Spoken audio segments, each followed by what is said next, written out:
Alrighty guys, we got another space call. I'm gonna let this play out and let you guys hear what I had to say and post this up on YouTube. Alrighty guys, we're just gonna wait for some people to come in. Give it a couple minutes.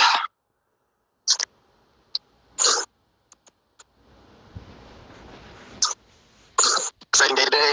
Very low volume across the markets. If you look at all the squeezes in the past, they always had a super low volume day and then squeeze the next day. I'm still like my most bullish dates are Mondays, just because that's the last 4 times they've announced dilution. And with AMC, like Mullen tracks closely as a squeeze closest to AMC, and that squeeze started on a dilution announcement on a Monday. And yes, we should be expecting good things on a Monday. All we're waiting for is the last dilution announcement. Let's give it a couple more minutes for some people to come in.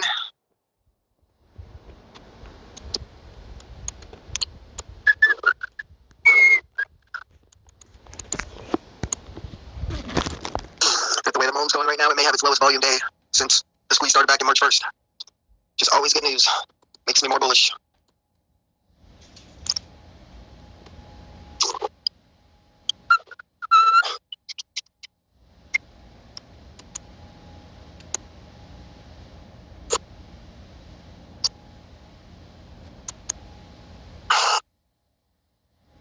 If you guys saw the little, I guess you could call it drama last night that I instigated, throw some emojis down. I want to see your emojis. You guys want to hear about any of that? Or you guys just want to hear about the market? Maybe I'll end with that. What's up, Matt?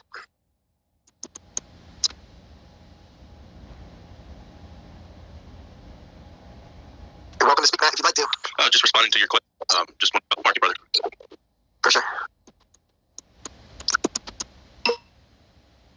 Alrighty, guys, let's go ahead and get started. I'm sure we'll have some stragglers come on in.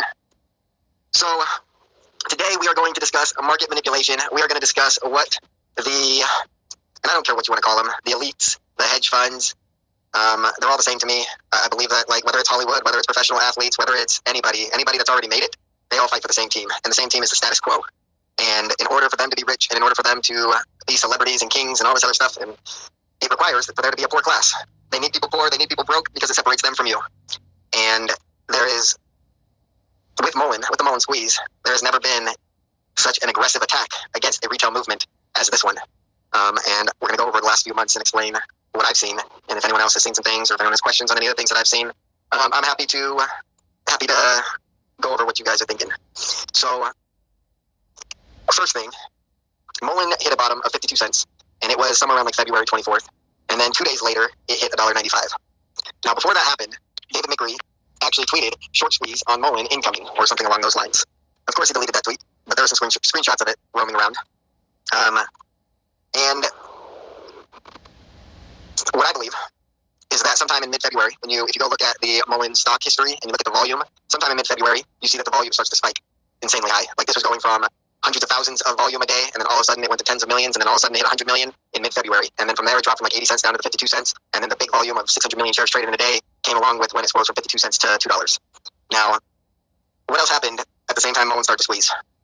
Well, Russia invaded Ukraine. If you don't think that's connected to the Mullen squeeze, you just don't understand how far these people will go to preserve the status quo. So let's start, like, that's where it starts. Volume starts to pump, they drop the price a little bit, they realize they got to let it go. So big world news starts to happen. Keep people distracted from stocks, keep people looking away, and then, of course, give a reason or an excuse to blame inflation, increasing prices, all this other bullcrap that they're claiming the war has caused. Now, basically, Mullen's the first stock. So for 8 months, like basically since AMC squeeze in June, I've been watching the markets, and really the only thing that I'd follow like all the people that like had retail's attention. So whether it's trades or the Reddit posts where there's millions, if not hundreds of thousands of people that are always talking about squeezes and stuff. I just read what everyone else is saying, and I would watch what the biggest movers are in a day. And if you go from AMC all the way to now, or all the way till March 1st, you can't find, like, there was actually a couple little squeezes. BBIG had a nice little run from, I believe it was $3 to maybe $11 or $12, and then Prague had a nice little run from $1 to $5, $6, $7. And then it was dead silent for maybe another 6 months. And I would just continue to watch the top gainers, and see which stock was moving the most in a single day. And if you were watching, you'd see a lot of 100% days for a lot of different stocks. And the first thing I do is I see who's moving the most, and then I go to my trading app, and I see it has an option chain. If it doesn't have an option chain, then the movement means nothing to me. And so I just watch and watch and watch, and then finally one day, February 27th or 28th or whatever day it was, when Mullen went from 65 cents to $1.95 in a single day, I looked and there was an options chain. And that was the first, that was the signal I've been looking for to see if there's ever going to be another squeeze. And so I was super pumped to see that an option chain was able to move 200% in a day. And then the day after, I got super pumped when they dropped it back down to $1. So if it has an options chain and it squeezes, only retail is making profits. The number one rule of the stock market is retail does not make profits. And so when I looked back and I saw the volume pumping in Mullen for the 2 weeks before the squeeze, and then I saw that it had an option chain, and then I saw that they dropped it down to $1, that told me unequivocally that retail was in Mullen, and that when they dropped it down to $1, it was a great buy. And so from there, I started tracking the option call volume, and it skyrocketed day after day after day, 10 days straight. And in that same time, from March 1st to March 14th, we went from $1 to roughly $2. And right after we went from $1 to $2, it was a lot less than I expected. But then, that's when I started tweeting and I started announcing, they are diluting. Guaranteed dilution is happening as we speak. And so March 17th, the Monday comes after March 14th, and boom, they announced that dilution of 150 million shares of dilution. Obviously, that's all retail. Because not only did we have 150 million shares of dilution, but we also increased 100% in our stock price. And so that was definitely the most bullish sign that you could ever see for a retail short squeeze. And then, that's basically when I started pumping Mullen hard. Now, one thing that I definitely got wrong and that I underestimated was, if you look at the AMC squeeze, AMC went to $20 and then went to $14 several times before hitting a squeeze. So it went to $20, dropped to 5, went to 14, dropped to 8, went to 14, it dropped to 10, went to 14, dropped to 12, and then went to 72. And I did not expect them to dilute every single share available at these prices. That was the biggest surprise to me, is that they would do that. And between that and retail not buying up the float faster, buying all 500 million shares faster, that was a surprise to me as well. I don't know where retail went. I don't know why retail can't see what a dilution war is. I explained it pretty well to all the AMC investors back when AMC was happening. I got hundreds of thousands of views on my YouTube channel explaining what was happening with AMC. And yeah, it amazed me how unprepared retail was for this moment. But after the March 14th, after the 150 million shares dilution, which should have been the bat signal to all the world that retail's going to buy and they're not leaving. Aside from running from $2 to $4.18, what else happened in the market? What else did they do to, other than dilute the stock? What else did they do to stop our stock price from running? And the first answer is, if you go back and look at these dates that I'm talking about, at the same time that we go from $2 to $4.18 and have another 50 million shares of dilution, AMC CEO announces that he bought into a gold company with a market cap of 200 or 300 million shares, or $200 million. And HYMC runs, I don't know if it's 100% or 200%, but it runs a good amount.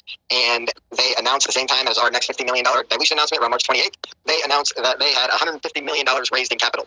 And so that $150 million raised in capital was about equal to the amount that Mullen raised in dilution in the same time frame. But basically, they just stole half our volume. So that was $150 million worth of retail chasing a squeeze. And it came right after the $150 million dilution, or 150 million share dilution announcement. And so that was their first big move to say, hey, look at us. Don't look at Mullen. Don't look at anything but us, because we're the next big squeeze. Look how small our market cap is. Look at this. Look at that. If you go on all the space calls when that was happening, when they were talking about HYMC, I don't care if you're talking about Rocket Astronaut, Terra, Bull, all these old AMCers, they're all just pumping HYMC to the moon. And people come in there be asking about the 500 million shares that HYMC had for dilution, and they're like, oh, that's all FUD, bro. That's all FUD. Don't worry about that. That means nothing. They're not going to dilute on us. And of course they dilute. And so HYMC was market manipulation. Now, what happened after HYMC? Ryan Cohen, the second biggest stock pumper in the whole world, Elon Musk being the first. Ryan Cohen comes out and announces, while Bed Bath & Beyond is sitting at $14 a share, he announces that he just bought leaps on Bed Bath & Beyond at something like $75 strike price. Never in history have you seen an insider buy an option call contract 400% out of the money. This was the first, coming from the second biggest stock pumper of all time. And in the same time, we get our next dilution announcement of 50 million shares. We never really got an answer of how much Bed Bath & Beyond was diluted, or how much retail bought, or how much was wasted on options. But that stock ran from $14 to $25, and now it's sitting at $7. That one bothered me a lot.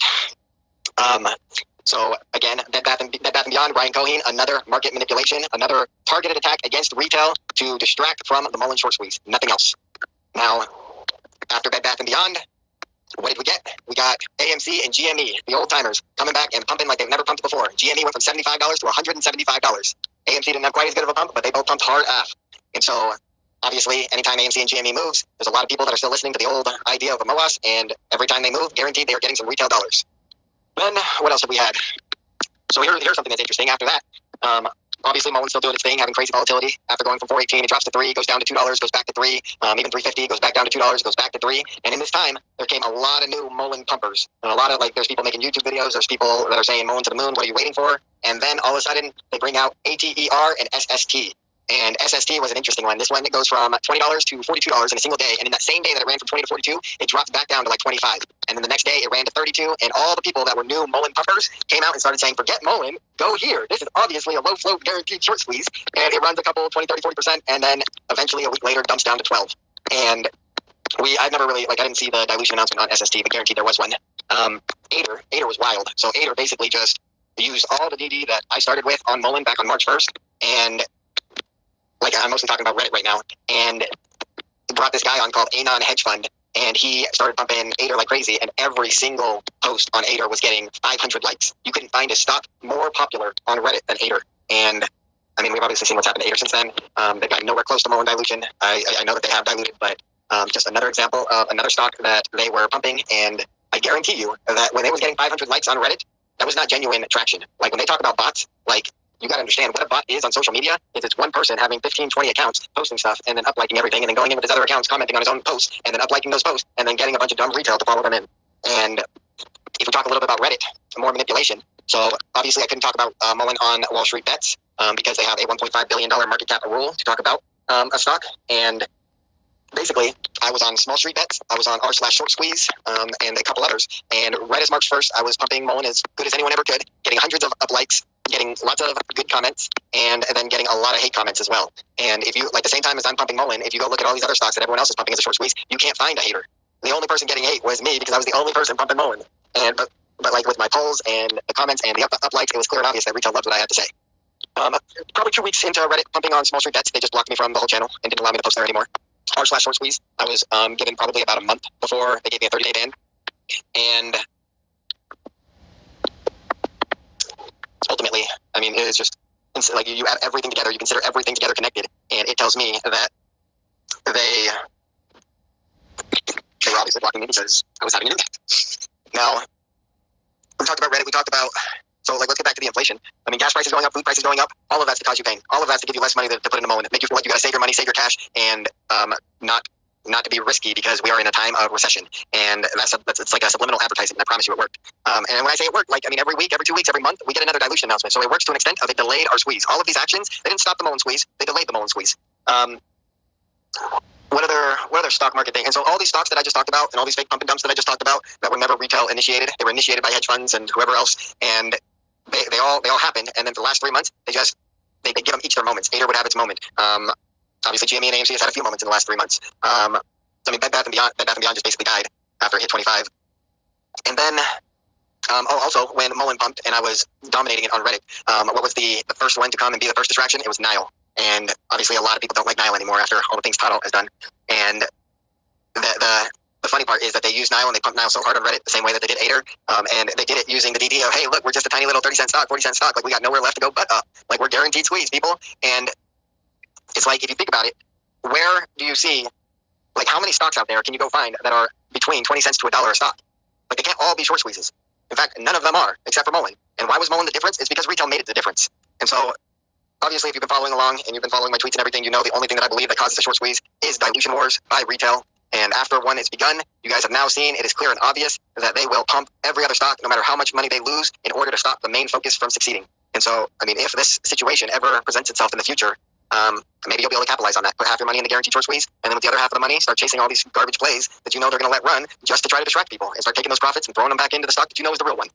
It's clear and obvious every time which one is the real one. So we got the stock pumping. Then after all of that stuff that I've talked about so far, what was the next pump? The next pump, they bring in the big hitter, the biggest stock pumper of all time, Elon Musk. And what does he do? He says, I'm buying Twitter for 30% above asking value. And I guarantee you that same action was to distract from Mullen, preserve the status quo, and to get retail investment dollars.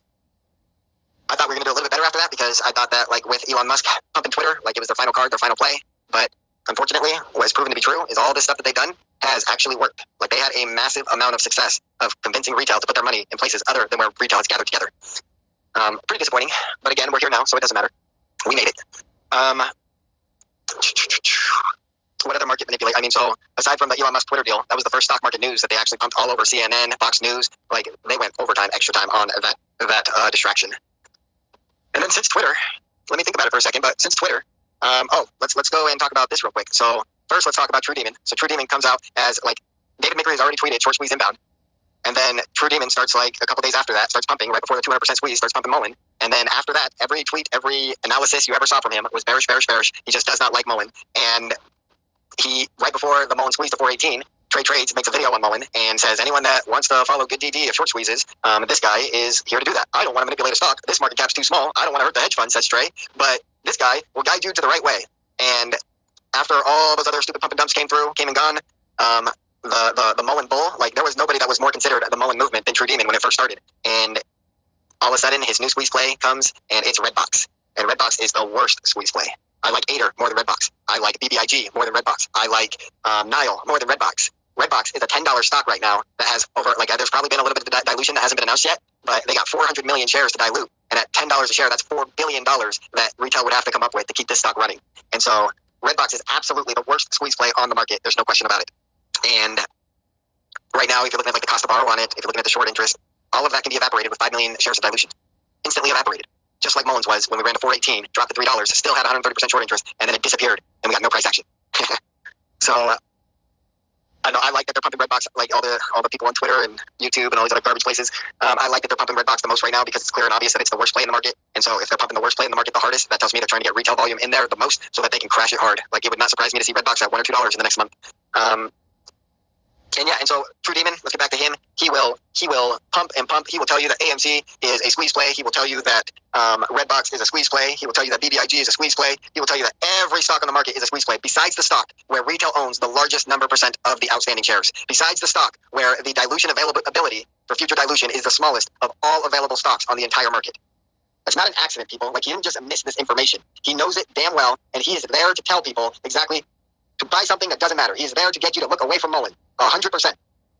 And so let's go back to AMC, and let's talk about some historical market manipulation. So part of me feels like DFV, GameStop, and Ryan Cohen were planted to distract from AMC a long, long time ago. If you go Google the AMC outstanding share history, the first 100 million shares of dilution happened early 2022. Think about that, people.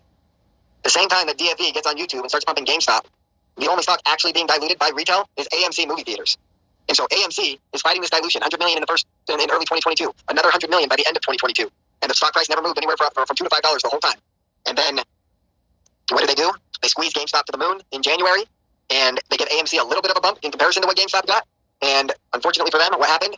AMC hit another, it was like 50 to 75 million shares of dilution on its run up to 20. So when it went from $5 to $20, back down to $5, it increased dilution. So when it hit $5 in February, they announced more dilution. That is the same signal that Mullen got when it went from $4.18 down to 78 cents and came out from 288 million shares of dilution to 332 million shares of dilution. Like, that's the point where we know we won. Can't lose from there. When the price has gone up from 52 cents to $4.18, and we've seen 800% gains, and then it drops all the way down 70, 80%, and then they announced more dilution, that was the exact same signal AMC got that retail's not leaving. And so AMC hits $5, and from there we run up to $14, and from there every month there was another 50 million shares of dilution in March, April, May, until the squeeze when we ran up to $72. And then retail obviously sold. 200 million shares of retail sold, got dumped into the indexes. Another probably 100 to 200 million shares were sold and got bought by the bag holders. And yeah, so let's, like, we talked a little about the dilution, but let's talk about like what they did during that whole time. So aside from GameStop running, which again I truly believe was orchestrated by the insiders, and the reason I believe this is because they didn't dilute. GameStop's the only stock that didn't have to go through a dilution war to squeeze ever. GameStop is the only stock that ran unbelievably, and if you go look at the dilution, there wasn't any dilution until after the squeeze, and even then it was a small amount. And so I think it's a clear sign that they wanted it to squeeze, that they let it squeeze, and again, the reason that they did that was because AMC was not getting stopped buying by retail. Now, GameStop runs, AMC runs in January, retail runs to the socials to find out what's happening, why it's happening, and all these new YouTube famous people come out of the woodworks, Twitter famous people come out of the woodworks, Reddit famous people come out of the woodworks, and like you got to understand that when it goes to 20, drops to 5, and then dilution increases, they knew they had lost the war and that it was a matter of time. They knew AMC was going to squeeze, and it was a matter of time. So they can't have the famous people that became famous can't be going on and saying, "Oh, I'm a bear. Oh, I don't think we're going to squeeze," because then the people are already buying. Like they're not going to listen to those people. So they let these manipulators become famous, become bulls for the squeeze, and help the squeeze happen, all while they still run their FUD campaign to delay and minimize the effect of the squeeze. And so here's the thing: after the January squeeze happened, I got into AMC and GME February 1st. I got into a bunch of other stocks as well, and then from like all the little meme stocks that ran with them but didn't run as much. And I didn't put a lot of money into GME and AMC right away. For 2 weeks, those stocks crashed. GME crashed 88%, AMC crashed 68%, and I took all of my money in all my other stocks and I loaded up on GME and AMC. February 24th to 25th, we had a nice little run. After I made that money, basically, I was convinced of the MOAS. I didn't know about dilution wars back then. I was still learning, and I've learned a lot since the beginning of those times. And so I did end up losing a lot of money on GME. So after GME on February 24th ran from $40 to $200, the next 2 weeks there was 18 different market halts where GME ran up 20% in 3 seconds, and then they market halt it. And then they let it go back, it drops 10%, it recovers, and then again it runs up another 20%, they market halt it, it drops 10%, and then literally 18 times in a row for 2 weeks. And then after that, GME runs to 350 from 100, and it never sees 350 again. Maybe it hit 350 once when AMC ran to 72, but if you're in GME, you didn't make nearly as much money as you did in AMC. So again, so I get into GME and AMC. Obviously, after the March thing, they crashed AMC. That's when I saw GME go through all that and then run to 350 and then just trade sideways, dead volume, and AMC dropped to $5. That's when I said, okay, GME is dead. Like, I've learned my lesson. GME is a dead stock. The market cap's way too high. Retail does not have the buying power to affect that market cap anymore. And that's when I went full AMC. And that is also, so it was like sometime early March that I started making my YouTube channel for AMC Squeeze. Now, basically, I started live streaming anywhere from 3, 4, 5, 6, 8, 10 hours a day, all on AMC all day long. And right after, like sometime in March, is when the AMC CEO announces that they want to have retail vote for 500 million more shares of dilution under the pretense that they promised not to dilute any of those shares until 2022. Now, you guys got to understand, every single comment, every single filing, everything you hear from insiders of a publicly traded company is a forward-looking statement. A forward-looking statement is the definition of that is that we are making an assumption, but if market conditions change, we can change as well. And so, first time that I realized that Trey was paid by the hedge funds was when they made this offering and asked for people to vote for the 500 million dilution shares on top. And Trey came out and made a video saying it's a good thing. He's voting for it because he wants his company that he believes in to be in the best financial state possible to do all the things that they can imagine. And that's when I started making videos attacking Trey, saying he is the worst and that he is there to distract and manipulate the way that you think and all this other stuff. And Trey reaches out, and one of Trey's people reaches out and says, hey, like, we like your videos. You got a lot of energy. It's all good stuff. We see that, like, you're a little frustrated with Trey. It's all confusion. Trust us. Like, we're the good guys. And we're going to do an interview with the AMC CEO. And we want, like, the retail can't get enough of you. Won't stop talking about you in our Discord. And we think you should be one of the people to interview the AMC CEO. And so, like, you guys got to understand, like, if I was a sellout, I could have taken that moment and I could have gotten my 100,000 subs on YouTube and I could be making my 6 figures a year of being a YouTube joke. I had the opportunity, people. They invited me on the Trade channel to interview the CEO, which would have gotten hundreds of thousands, if not a million views. And I go into the Discord, I start talking to him, and first thing I find out is that it's not going to be a live recording, it's going to be a recorded recording, and so obviously it's going to be edited. Next thing, I start explaining the questions I have. Like, I'm mad about dilution. I'm upset that our CEO is not standing up for its shareholders. How many times have you heard the AMC CEO say that he learned in college that his job is to represent his shareholders at all costs?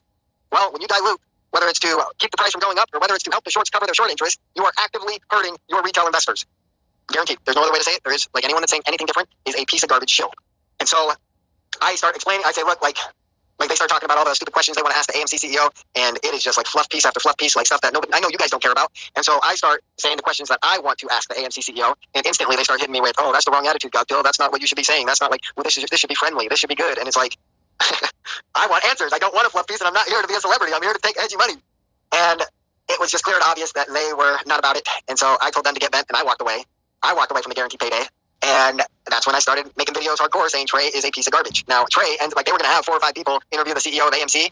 Trey ends up doing, after I walk away, Trey ends up doing the CEO interview all by himself. And in that interview, they're still talking about the dilution. They're still trying to pump the dilution. And then in that interview, he also says that they have 50 million shares that they can dilute, but that they will not be diluting those until 2022. And so there's no need to fear about dilution. And I knew that AMC was getting massive traction. I was watching all the social medias. I was seeing it blow up all over the place, and I knew volume was coming.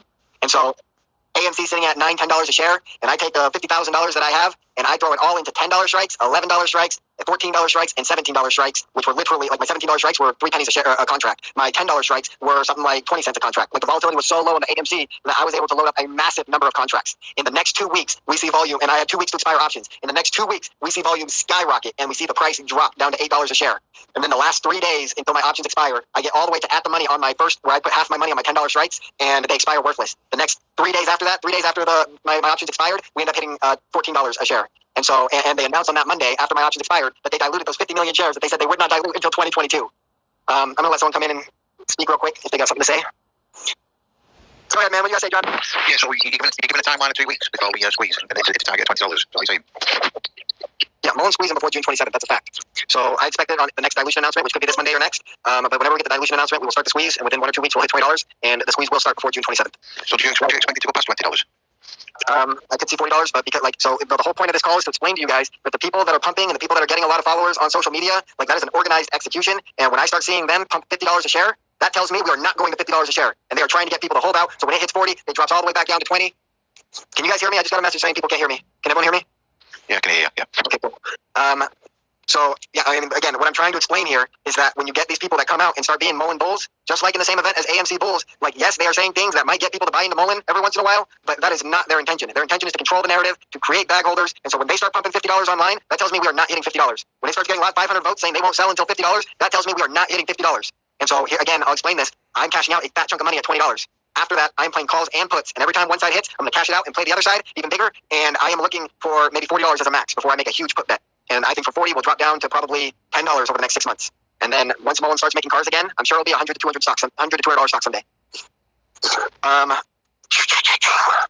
So let's get back to the trade thing. So my options expire worthless. I would have turned my $10 strikes, would have made hundreds of thousands of dollars, probably $200,000 to $400,000 if that $14 would have hit the week before, but instead it hit 3 days later. And in the same time, they announced that they raised $500 million, diluting their 50 million shares at $9 a share or whatever it was. It was right around there. Maybe it's 950 or something. So again, I made that bet because I saw the CEO say that they weren't diluting those until 2022, but the way that they justified it was they said, well, we couldn't get the votes for adding the 500 million dilution. So instead of holding the 50 million shares to 2022, like I promised you, we ended up diluting those shares, but we're pulling the offering and we're no longer asking for more dilution availability. And so that was a heartbreaker for me. It was rough, but that is a perfect example of a forward-looking statement where you cannot trust what these insiders tell you as a reason to make a bet. So like with this red box thing and all this bullcrap about a buyout and all this bullcrap about the warrants not being able to be sold at a certain price, let's just say that those warrants actually can't be sold until it hits $20 for 30 days straight. Well, guess what? Those warrants are only 100 to 200 million shares of the 400 million red box has to dilute. So those other 200 million they haven't even made an announcement for an offering, they can bring those in any day they want. So it doesn't matter if they lock up a certain number of shares, if they still got more, that they can dilute today. So that was a learning experience for me for sure. What else? So here's the best part. After I lose that money on AMC, I get painted as the bad guy. Trey Trades goes and makes a video about me saying I'm dangerous to the community. Everyone should stop watching my YouTube channel and that I need to be extinguished.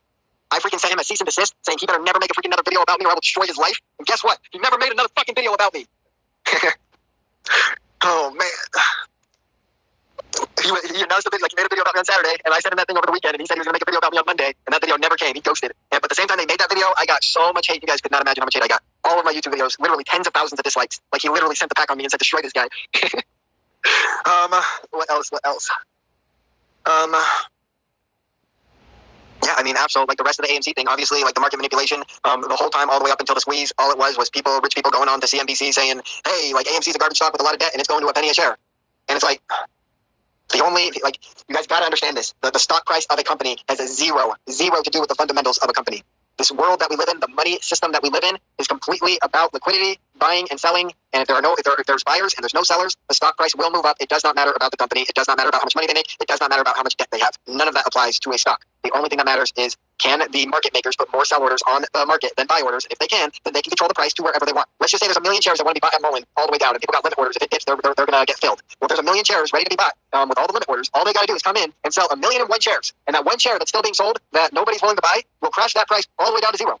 Like they can literally crash the price down to zero. But they would never do that because it crashes to 1 penny. And then 1 penny times the 100 million shares they got left, like it would literally take us $1 million to buy up the final shares of Mullen. So obviously it's not going to happen. But the math absolutely works that way. And so when we do buy all the Mullen shares, Mullen will go up until retail starts to sell. And again, AMC GME, like I had a lot of faith in the MOAS. I really wanted it to happen. I wanted one stock to go to infinity, and I wanted to see every other stock go to zero. And the reason that happens is because you buy every stock and you never sell. And so anytime someone tries to buy it, raises the price. And then on top of that, every profit you make in the options as that price is moving up is taking away from the hedge funds. The hedge funds are the number one owners of shares of every other stock. And so when this stock is rising and the hedge funds are losing money and they're getting margin called, it forces them to sell their other stocks, which forces the market to crash. And in theory, it's practical as well, you can MOAS a stock. You can send every single stock in the market to zero and send one stock to infinity. That is a possibility. Mullen will not be that big. Like unless a stock starts out that way and a few number of rich people go and MOAS a stock together, it will not happen because people are desperate. And when they get paid, they cash out. That's what I learned from AMC. Like the fact that AMC only ran to 72 is pretty weak, honestly. After all that 6 months of war that they fought and they only took 72, like that's pretty soft. I don't think AMC's finished. Oh, AMC's a dead cat, bro. AMC's going nowhere. AMC's going to $5 for sure. For sure. And then the last thing, so insiders always sell before squeezes happen. If you look at AMC right before the squeeze to 72, that's when Wanda sold 30 million shares for $12 or $14 a share for $500 million. 7 days later, they could have sold those same numbers of shares for $30 to $72 and made 2 to 3 to 5 times their money. Are they the worst traders in the world and just happened to sell before the squeeze? No, they wanted the squeeze to happen a week later. Why? Probably because I threw a shit ton of money on 4,000 option contracts that expired the week before AMC's close. And so I actually didn't freaking profit off AMC. But that's not happening this time on Mullen. I got July options this time, so I can't lose. Yeah, guys. The whole point of this space call was to help you understand that you cannot trust the people with big followings. Like, if they got big followings, they are there to distract. They are there to manipulate. They are there to delay and prolong. I mean, even Sarah. When I went on her space call a few days ago, I get on there, they're talking. Sarah literally says the words, I am not holding Mullen, or I am swing trading, and I take my profits every time we move. And then I come on and I start speaking, and then all of a sudden she starts rebutting, and all of a sudden she says she's long in Mullen, she's long in Mullen, she loves Mullen, she just doesn't really like to talk about the stock price. But she was literally, before they let me speak, she was telling people she was not long in Mullen. I promise you, I wish I would have recorded it. They are bad people. Bad people. You guys should unfollow them. I promise you. And then the worst part is these ones that pump all the other stocks and then they come to Mullen. Unfortunately, it's been clear and obvious that they only pump Mullen when the stock is going down. And obviously that's not there's a couple of them that just been bullish on Mullen the whole time, but there's a lot of them that will talk about every other stock on the planet when Mullen's ripping and then talk about Mullen right before it's dipping. And it's to get you to dilute at the highest price so that your buying power has the least amount of power. Now, I'm just infinite bull on Mullen until it squeezes because, again, I talked about this on the last space call. AMC had 3 different weekly events where there was 500 million retail buying power over selling power, and they had to dilute to withhold the squeeze. And so I thought within this last 3 months, we would have seen at least 1 week of 500 million. And if we would have closed to 20 a long time ago. All it took was 500 million from day 1 to squeeze this thing. And so, I mean, I'm definitely not perfect, and I was definitely wrong about that. But, Mullen, if you're mad at me, if you think that I'm a bad person because I was pumping Mullen before you bought in, and you bought in because I said something and it went down, and you could have bought more, and you're mad at me about that, you're not looking at the big picture and you're just being selfish. I'm in this for a dilution war, and I will continue to be the infinite bull until we squeeze. And it sucks that it didn't happen faster, but we're still alive. We're still kicking. I don't know. That's basically all I got for you guys. That's the market manipulation that we're seeing, and they control it all with dilution. And yeah, does anyone have any questions they'd like to ask? Let's take some questions if you have them.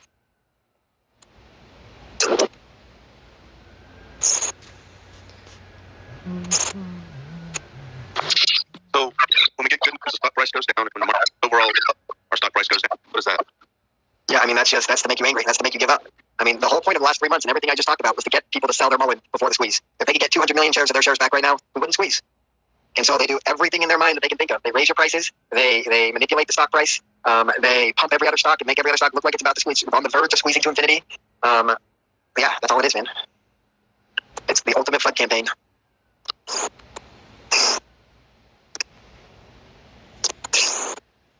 All right, we got a question here. What up, Charlie? Talk to me, Charlie. Just show you some love, baby. Appreciate you, man. Charlie's an OG from the AMC days. Sitting heavy on the 15. My man. Me too. We get to 20. I'm about 100 G's deep, dog. I love it. I love it. Hey, so that's the next thing I want to talk to you guys about. Let's actually talk about that. Actually, Investor, if you got something to say, go ahead. Investor, if you want to say something real quick, you can go ahead and say something. Can you hear me, man? Yeah, I can hear you. Oh, I gotta say, TB, let's fucking go, man. Fucking BS, bro. I mean, we're in November 17, 2021, bro. I don't even care what's going on right now. All I gotta say is keep focused and keep attacking. Let's go, man. Let's go. That's all I Hey, can say. we got you to buy in November. Why'd you buy so early? Okay? My sister told me to buy Mullen back in November. Okay? That's when Mullen was $14. Okay? Gotcha. So I bought Mullen, and a month later, it go all the way down. So I said, fuck this shit. I'm gonna keep buying. I'm gonna keep buying. I got 3% broker account, and all I got is Mullen in my broker account. Nothing else. Just Mullen. I can show you guys if you got one. But that's all I'm about, man. We've seen you're an ultimate bull on Twitter. We love it, man. Man, Mullen all the way, man. Fuck the BS, bro. All the way. That's all I gotta say. Everybody have a good day, man. Well, guys, have a good day, guys. Thank you, brother. Hey, brother, sorry, man. All right, guys. So the other thing that I wanted to talk about was after the squeezes, we are all going to be very, very wealthy people. I mean, even if it's relative, everyone's got a different amount invested, but there's just the people in this space call right here. I mean, you're talking tens of millions of profits, if not 9 figures, and that's a force to be reckoned with. And here's the conclusion. I don't want to go into a lawsuit as a loser. I want to go into the lawsuit pounding on the table as the biggest winner of them all, and still pissed. And so I don't necessarily blame David Mickery. I think he has very little control over what's happening right now, and I think he's done a lot of hard work, and I think he has a very wonderful car, and I'm probably going to buy a Mullen someday, but I'm probably going to hold out for the RS5 until it has a 600-mile battery. I want the RS5 luxury car, and I want the 600-mile battery inside that car. When all of that's true, I'm probably buying one. I don't hate Mullen, and I don't even hate David Mickery, but you got to understand that when it comes to the courts, you got to have a reason to sue, to be able to file a lawsuit, and you got to be able to get to discovery before you can actually really get into to who did what and who's guilty of what. And so the lawsuit has to start with Mullen. I am suing Mullen after I'm rich. And again, it's not necessarily to destroy the company. And I hope to attack somebody way higher than if I sue Mullen Automotive, and then we find out that David Mickery was directed to dilute every share he has under $3 a share, which I know he was pissed about. This guy should be a billionaire right now, and instead he's left holding him $100 million because he was told he can't let retail win. Somebody is pulling the strings, and the lawsuit starting with Mullen is going to lead to the discovery that's going to tell me who that person is. And whoever that person is, I am going to destroy. I promise you. I don't care if it's 2 years or 10 years. So if you guys get rich with me and you guys support something a little bit more than money, and you guys want real market transparency and find out who's actually pulling the strings and make sure this kind of bullcrap never happens again, this is the way. I'm beside you, baby. Appreciate it, man. I appreciate it. Alrighty, guys. Well, I think we had a good space call. Does anyone else that wants to speak a final word? I'll give you a minute to request to speak. I think these Mullen calls are definitely productive. Yeah, I mean, I'm happy to see how many people are showing up. Right now, we got 55 people here, and that's pretty impressive. Pretty impressive. And this isn't like the other space calls that you find, where they just talk about all other stocks and they talk about their dicks and everything else. We on point here. Oh yeah.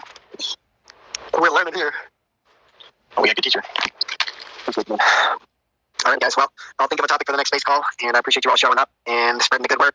Oh, we got a speaker. Let's see. What up, Becky?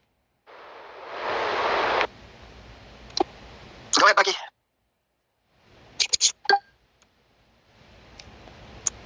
Can you hear me? Yep, I can hear you. Hey, just PSA. I have a Sweetcast app that shows all the call and put sweets coming in, and I've been watching Mullens for 2 or 3 months now. And yesterday and today, there's been quite a few call sweets coming in. Oh yeah. You just look at the volume on all the different expiration chains. They're expensive options that are being bought with a lot of data, but they're being bought in mass. And honestly, if I'm giving my honest opinion, when I see these Octobers getting bought up like crazy, that's telling me that they're trying to send a signal to people that are thinking about buying options to also buy Octobers because they profit less than the Julys. And for me, like any more money I raise for the day to the squeeze, I'm going all in on Julys. I know we squeeze before June 27th. Sounds good. But yes, we'll see more call volume. All right, guys, again, thank you for showing up. If you could share the space call, if you thought it's something worth hearing, I promise you, the more people that retweet this space call, because it is recorded, people can come back and listen, the more people that retweet this, like this is the type of talk that gets people to buy. Like if you're looking for retail to come and back you up and finish this thing, this is the kind of talk that gets them in. They wouldn't be attacking me if it wasn't the case. They did the same thing with AMC. But the real ones know that I was there the whole time, and that I'm the ultimate bull when it's true. You are, buddy. You are. All right, guys. Again, thank you. Have a good day. Later.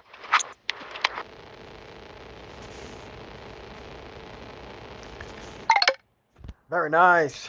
Hope you guys enjoyed it. Yeah, I'll see you in the next one.